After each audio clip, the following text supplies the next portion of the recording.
मध्य प्रदेश विधानसभा चुनाव में सीट न मिलने से खफा समाजवादी पार्टी की कांग्रेस से नाराजगी कम होने का नाम नहीं ले रही।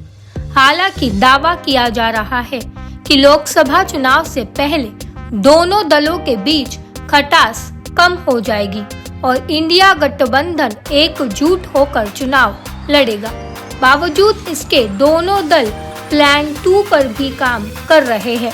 अगर किसी वजह से गठबंधन टूटता है तो यूपी में कांग्रेस के लिए बड़ी परेशानी खड़ी हो सकती है। समाजवादी पार्टी एमपी का बदला यूपी में ले सकती है। माना जा रहा है कि पार्टी ने रायबरेली और अमेठी में मजबूत प्रत्याशी की तलाश शुरू कर दी है।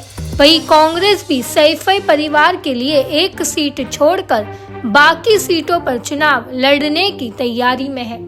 सपा के वरिष्ठ नेता के मुताबिक अगर गठबंधन नहीं हुआ तो सपा रायबरेली और अमेठी में भी अपने प्रत्याशी उतार सकती है।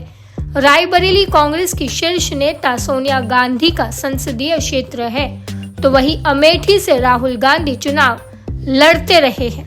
हालांकि 2019 में उन्हें यहां बीजेपी की स्मृति ईरानी के हाथों हार का सामना करना पड़ा था, लेकिन राहुल इस बार फिर अमेठी से चुनाव की तैयारी कर रहे हैं। अगर सपा कांग्रेस से अलग हुई और अपने प्रत्याशी उतारे तो इन दोनों ही सीटों को जीतना कांग्रेस के लिए मुश्किल हो जाएगा।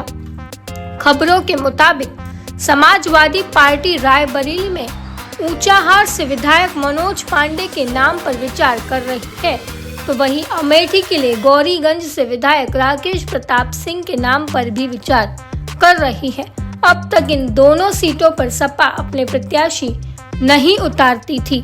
सपा ने साल 2009 से रायबरेली और अमेठी में सियासी दोस्ती के चलते चुनाव नहीं लड़ा।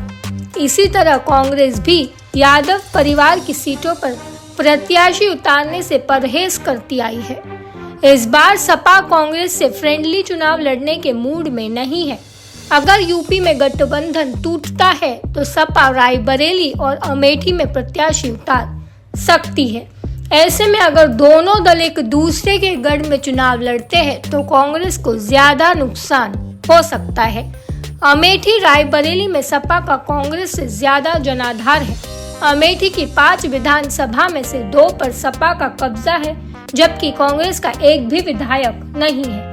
वहीं रायबरेली में 5 सीटों पर 4 पर सपा के विधायक है, जबकि आजमगढ़, मैनपुरी, कन्नौज में कांग्रेस का खास प्रभाव नहीं है।